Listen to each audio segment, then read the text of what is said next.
object. So this phenomena can be observed in relationship of moon to sun. Sun burns its energy and illuminates the entire space around, and the moon receives it at a time when, unfortunately for that part of the earth, the sun is not visible, and reflects the same energy to the earth. And when the moon is full, then it is closest to sun in its illumination of the earth, and it almost reflects the entire surface of the visible surface of moon, reflects its light which it receives from the sun. Now this is a sort of relationship which Hazrat Masih Maud Alaihissalam, the founder of the Ahmadiyya community, claims that he has with Hazrat Muhammad Mustafa Sallallahu Alaihi Wasallam. Because he has made this claim, so we put forward this analogy to make people understand this easily. But just analogy by itself does not prove anything, and it should not be extended further. The fact that Hazrat Masih Maud Alaihissalam is a subordinate prophet, he reflects the light of Hazrat Muhammad Mustafa Sallallahu Alaihi Wasallam, is an independent fact. It is not there because moon receives its light from the sun. That is an independent phenomena, and this is an independent phenomena. They do not coexist depending upon each other. They independently coexist.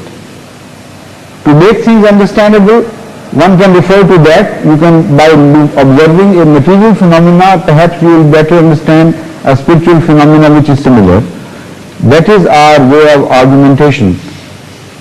But if you begin to further extend it, then it will be very difficult. You will land yourself into great trouble, because people will start saying that moon is totally lifeless, moon is without activity, moon is without atmosphere. And there are so many objections which come into mind. So where would the analogy lead you to ultimately? So stop to the facts, and that's enough. Stop at the facts. Yes. The question is about the Jews and Christians. Quran speaks of the Kitab, money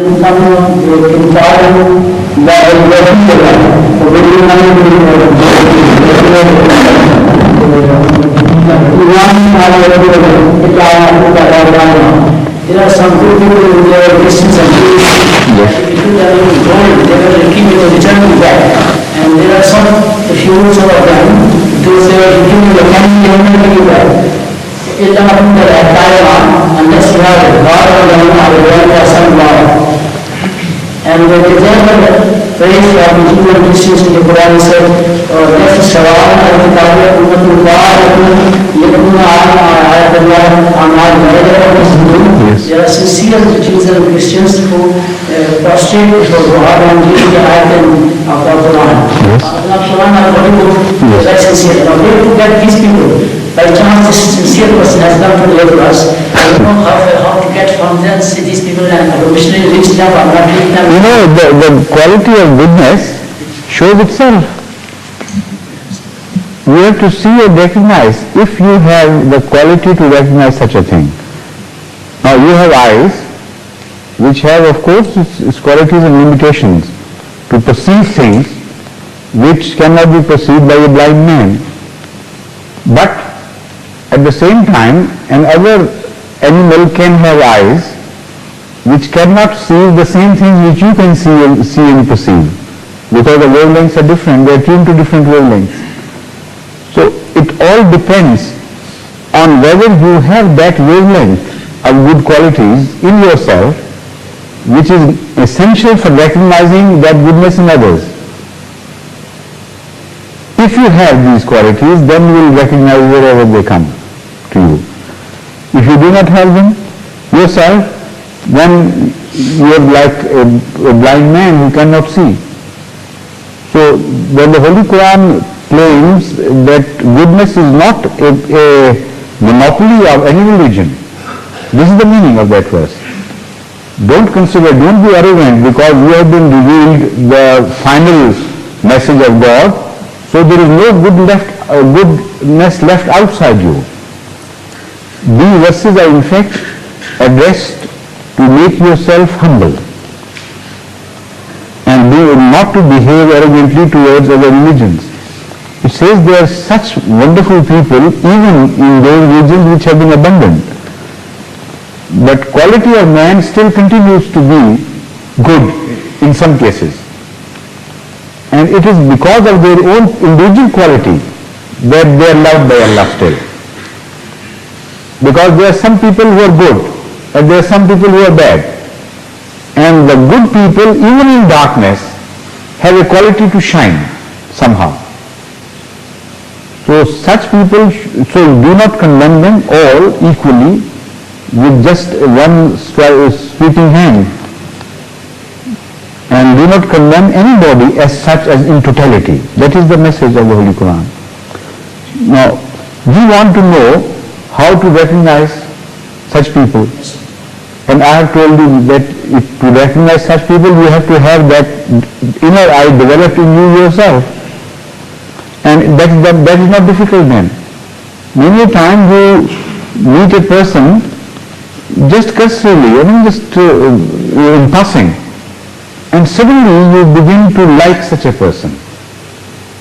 You know that there is something common between you and him, and there is a communion which is established immediately. Now that in itself does not speak of anything. Maybe such a person is an evil person and he has an eye for evil things. So he has picked up an evil genius and they begin to like each other. So if that person is a good person, only then we can say that he has seen the goodness, otherwise not.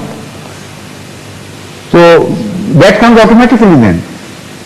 Like Hazrat Abu Bakr Siddiq radhiyallahu ta'ala anhu, he had that developed eye within him even before the inception of Islam.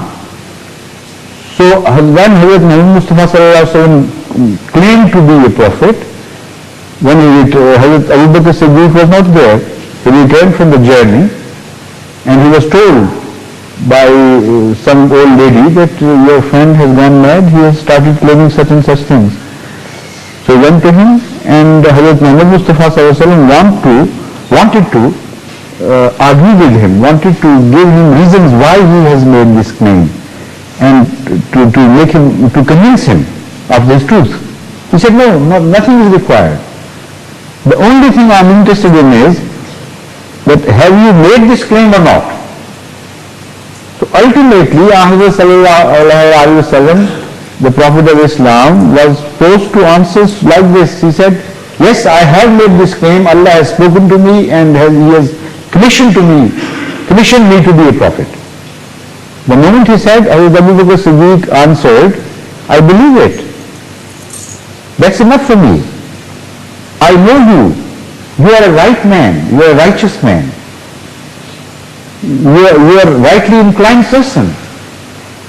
So such a person cannot make a false claim like this. That's enough for me. So that is the example which illustrates the case in point. You understand? Now I'll read, somebody has given me, helped me to answer the question which was raised by Imam Sahib on behalf of someone. And he himself has come out to assist me by quoting from a book, Al-Khair al-Kasir,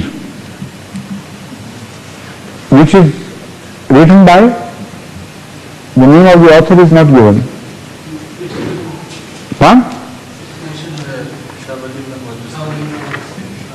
It is not, it's not written.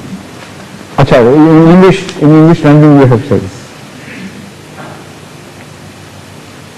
يَزَمُ الْعَامَّةُ أَنَّهُ إِذَا نَزَلَ إِلَى الْأَرْضِ كَانَ وَاحِدًا مِنَ الْأُمَّةِ كَلَّا بَلْ هُوَ شَرْحٌ لِلْإِسْمِ الْجَامِعِ الْمُحَمَّدِيِّ वनुस्खतुम मुंतसिखतुम मिन्हु